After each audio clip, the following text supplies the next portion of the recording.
नमस्कार। ये प्रथम वर्ष से हमारा हिंदी का शिक्षण शास्त्र, इसके अंतर्गत की आज हम लोग बात करेंगे कविता शिक्षण के उद्देश्य। कविता का शिक्षण जो विद्यार्थियों को करवाया जाता है वो किन उद्देश्यों के लिए करवाया जाता है।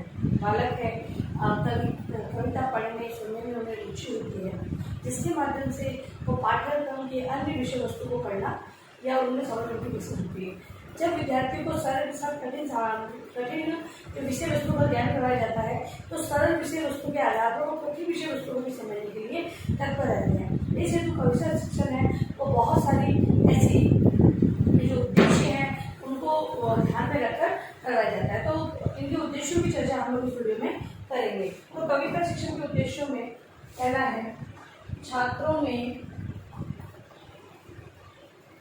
लय, ताल और भाव के अनुसार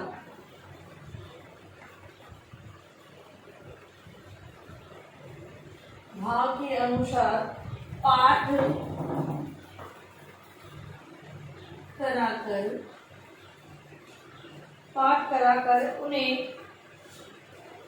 रसानुभूति कराना। पहला उद्देश्य जो हम देख रहे हैं यहाँ पर, छात्रों में लय, ताल और भाव के अनुसार पाठ कराकर उसकी रसानुभूति कराना। क्योंकि कविता शिक्षण में सौंदर्य और रसानुभूति है वो बहुत ही महत्व रखती है, इसलिए जो कविता का शिक्षण कविता में पढ़ाई जा रही है वो इस उद्देश्य की पूर्ति हेतु कराई जाती है। फिर है छात्रों में कविता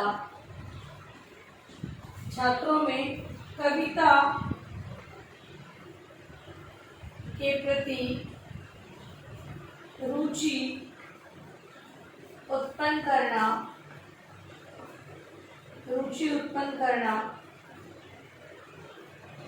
उन्हें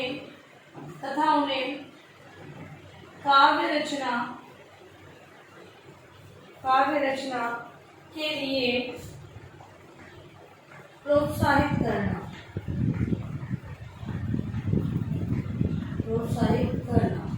दूसरा जो उद्देश्य है वो ये है कि विद्यार्थियों के अंतर्गत जो कविता के प्रति रुचि उत्पन्न की जाए और इस कविता शिक्षण के माध्यम से तथा काव्य रचना विद्यार्थी है, इन्हीं में से जो बालक है, कुछ बालक ऐसे होंगे जिन्हें पढ़ने और समझने में रुचि होगी, कुछ होगा जिसे लेखन में रुचि होगी, तो काव्य से संबंधित प्रोत्साहन कर कविता से समझने में प्रोत्साहन मिलेगा तो वो कविता रचना की ओर आगे बढ़ेंगे।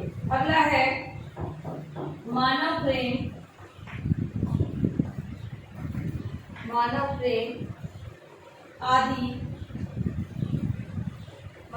आदि भावनाएं भरकर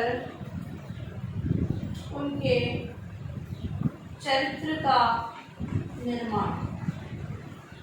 कविता में निहित जो मानव से संबंधित भावनाएं हैं उनको पढ़कर उन्हें सहज रूप में समझकर विद्यार्थियों के चरित्र का निर्माण संभव हो सकेगा। इसके अलावा छात्रों में उत्तम गुणों के विकास द्वारा चरित्र निर्माण। इसके अलावा बालकों के अंतर्गत जो कविताओं में विशिष्ट और उत्तम गुणों के आधार पर जो विशेषताएं दी होती है उन विशेषताओं के आधार पर विद्यार्थियों के अंतर्गत चारित्रिक गुणों का विकास करना। फिर है कवि के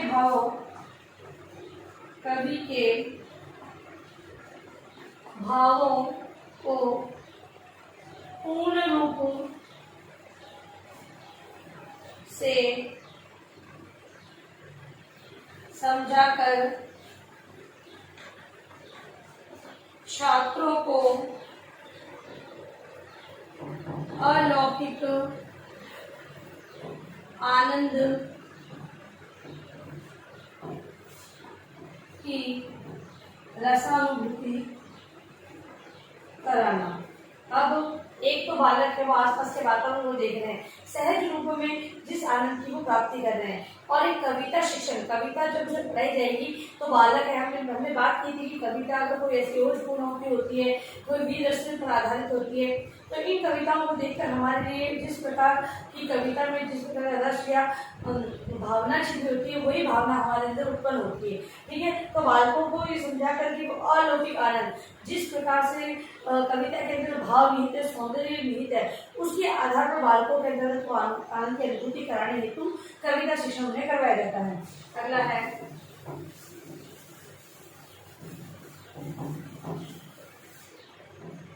छात्रों में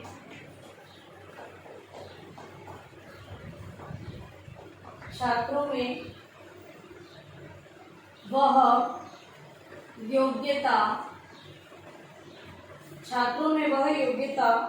पैदा करना कि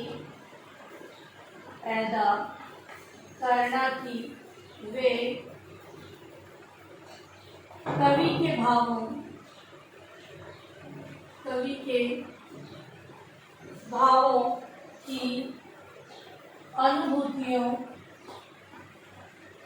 भावों की अनुभूतियों और कल्पनाओं की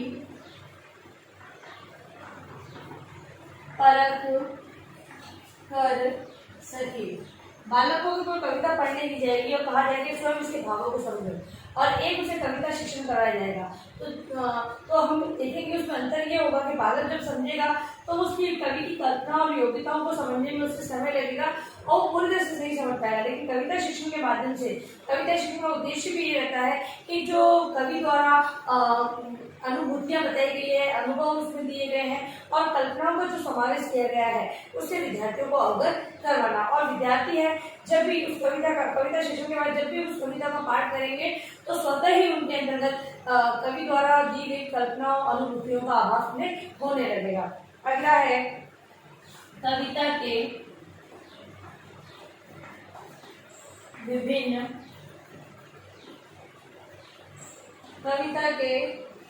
शैलियों से, कविता की विभिन्न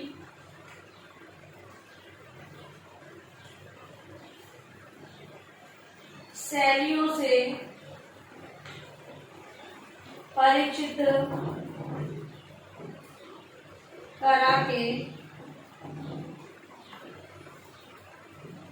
छात्रों को अपने योग्य काव्य शैली चुनने की प्रेरणा देना। विद्यार्थियों को जो कविता का शिक्षण करवाया जाएगा तो विभिन्न प्रकार की शैलियों से वो अवगत होंगे और जो इस शैली का उपयोग वो करना चाहते हैं या फिर जो प्रेरणा स्वरूप जिस शैली का उपयोग वो करना चाहते हैं उस शैलियों को चुनने का अवसर उन्हें प्राप्त होगा कविता शिक्षण के माध्यम से। अगला है भाव भंगिमाओं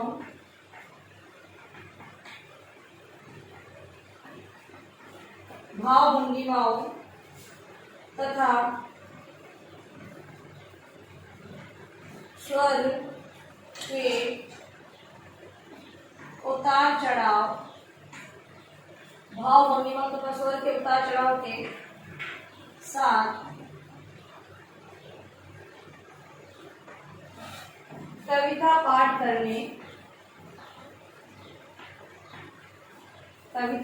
करने का अभ्यास करना। अभी विद्यार्थी है, कविता में जिस प्रकार की भाव भंगिमाएं हाव जिस प्रकार के दिए गए हैं उन भाव भंगिमाओं के आधार पर स्वरों के उतार चढ़ाव को देखते हुए कविता का पाठ करने का अभ्यास करना। जब विद्यार्थी इस कविता का वाचन करेंगे तो विद्यार्थी इन बात को ध्यान रखेंगे कविता में किस प्रकार की भाव भंगिमा दी गई है, कहाँ पर उतार चढ़ाव को ध्यान रखना है। जब उन्हें कविता पढ़ा दी जाएगी, शिक्षण करवाना इंग्लिश शिक्षण करवा दिया जाएगा तो इस उद्देश्य की प्राप्ति एक अध्यापक को या एक शिक्षक को हो जाएगी कि विद्यार्थी जब भी पाठ करेगा तो उतार चढ़ाव को ध्यान रखेगा। अगला है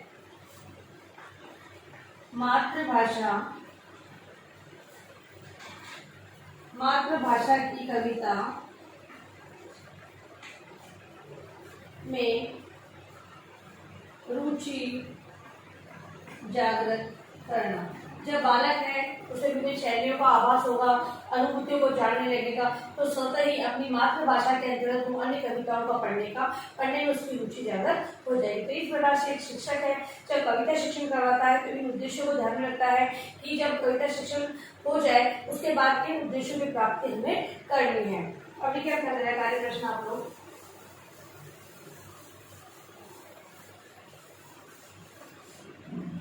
गृह कार्य है आपका कविता शिक्षण के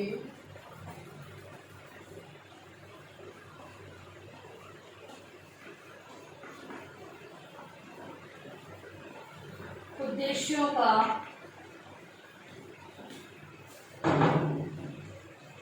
वर्णन करें।